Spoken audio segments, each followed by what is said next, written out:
As I've already mentioned, I've greatly enjoyed serving as one of your commissioners. It's been a privilege.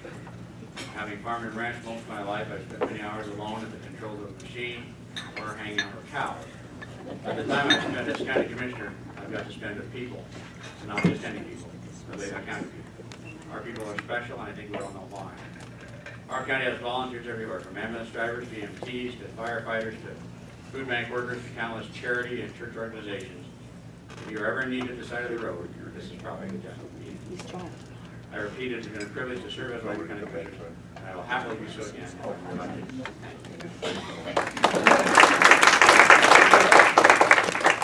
Interject would be great. I want to thank the League of Women Voters, I'm still stuck back on last Wednesday. And I also especially want to thank the staff here at the UN because they did a fantastic job of feeding a lot more people. I want to say one more thing about the gun question that I got. I had to withdraw my daughter from school because her life was threatened. I've never owned a gun myself, although my husband has an arsenal. But it's a very personal issue for me, as I understand it is for so many. In my career, I've sat in many seats. I've sat in a tractor seat, a combine seat, tried to stay on the seat of my horse, chasing cows, not always successfully. I've been in every county in the state, every extension office in the state. I've been on lots of planes, lots of living rooms. I'm very passionate about the state, about our counties, about the University of Idaho, and I think I can make a difference, and I ask for your vote in November. Thank you.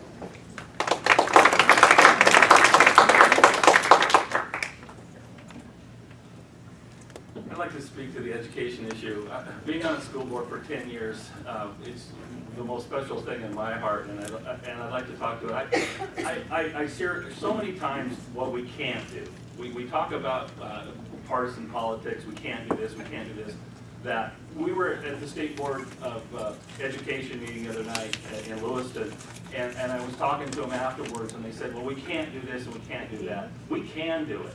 We just have to have the will, and we have to have not partisan politics. We got to have our eye on the prize, and the eye on the prize is our kids and their education. We want them to be educated here. We want them to have jobs here when they get them educated, and we have to have the will and the can-do attitude, and if we have that, we can make it happen. So, thank you.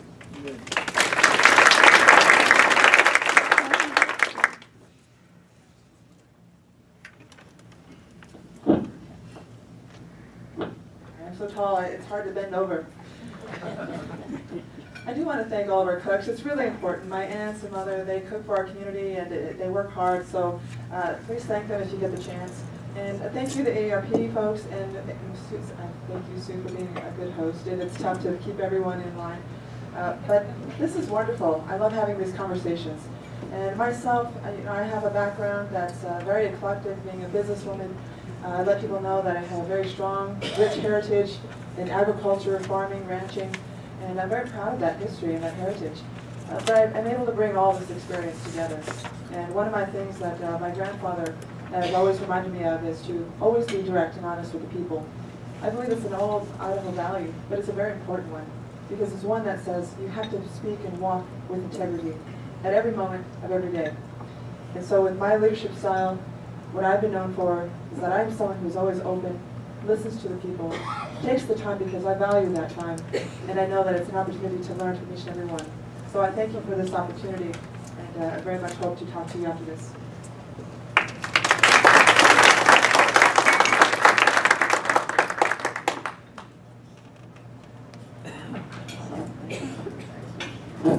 I'm short. 2 years ago, I stood here before you and told you that my top goals were improving the economy and supporting education. I've done that. I voted to support the return of more than $90 million to the education budget over the past 2 years, as well as moving our schools into a position to be more competitive in our world. Idaho students ranked 29th in the nation overall in their scoring, not in their funding. As you've mentioned, we are at the bottom, and that's not acceptable to me, and I'm not sure that we're meeting our constitutional responsibility there. I will continue to support saving to the rainy day fund because I believe that had we not had those funds, the cuts to education could have been much more extreme, and that concerns me. I also think if you took the money we have in the rainy day fund right now and used it one time, what would you do next year, and where would we be? And how would we fund them then? We'd have to raise taxes. So Idaho's in a better place than it was 2 years ago, and I believe my experience from the past 2 years, as well as the relationships I've made with the majority party, will make a big difference to District 5. I'd appreciate your vote. Thank you.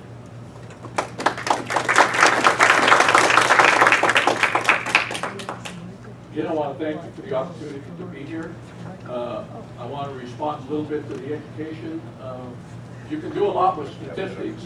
My mom was a teacher at a small rural school. My kids have gone to the local schools and even one out in the rural area as well. And while I strongly support increased funding, we don't have a bad school system.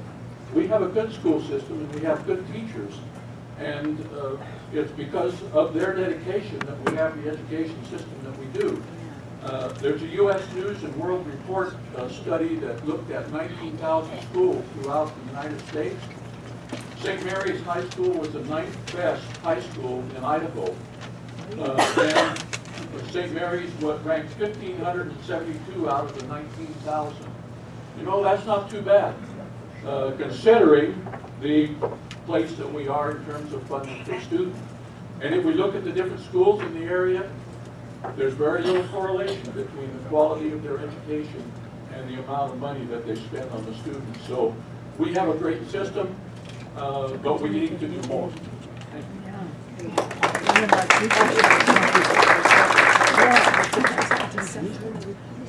Thank you to the AARP for this opportunity. It's been a great honor and a great learning experience for me to serve this last 4 years. First 2 years, Latah County, second 2 years, Latah and Benoit County. That's been quite a learning experience to get to know Benoit County intimately. And I've appreciated it. So I'm going to end with a question to you guys. How many of you have already voted? Look at that. You could vote right now. And Tom talks about knocking on 2,000 doors. It is hard to get to people, to get them engaged to vote. You guys are here today. You've listened to us. Go vote. Don't wait till November 4th. Thank you.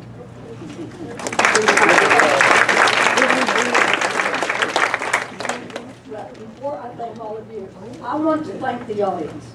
We've gone over, you have been patient, and I am so grateful.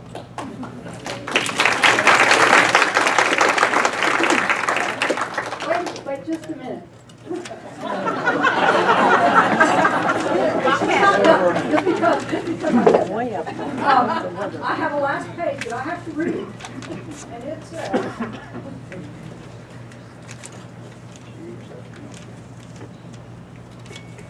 you know, you people messed up my speech.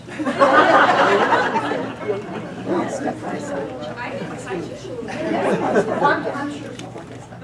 Anyway, here it is. I've got it over here, so.